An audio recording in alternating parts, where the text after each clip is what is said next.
nhạc cứ vang lên trong đầu.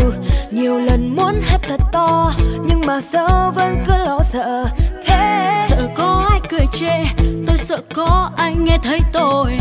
Đành thế cứ im lặng thôi, hát làm chi chẳng ai thích đâu.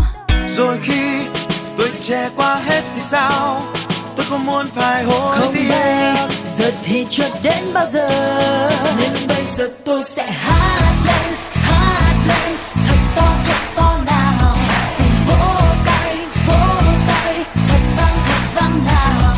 Tuổi thanh xuân có bao nhiêu lâu, sao mình chẳng hát lên cùng với nhau. Hãy hát lên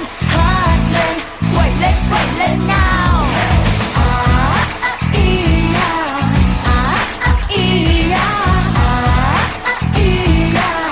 Ta luôn sống trẻ từng giây.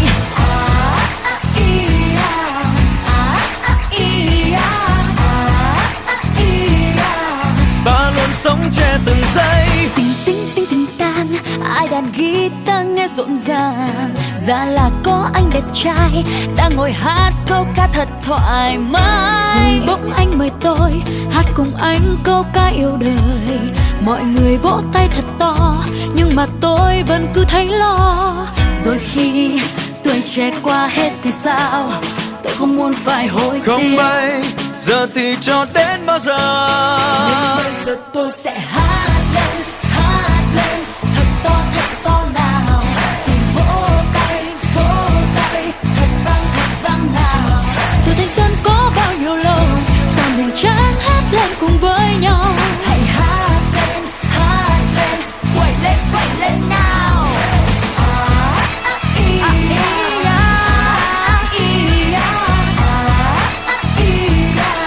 Ta luôn sống trẻ từng giây.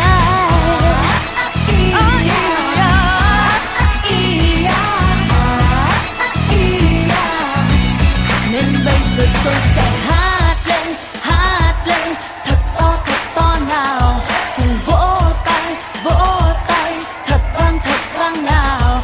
Tuổi thanh xuân có bao nhiêu lâu, sao mình chẳng hát lên cùng với nhau. Hãy hát lên quay lên nào. Hey!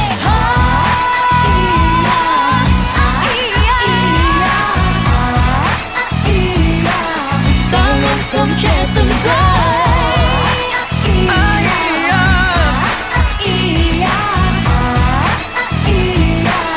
Ta luôn sống trẻ từng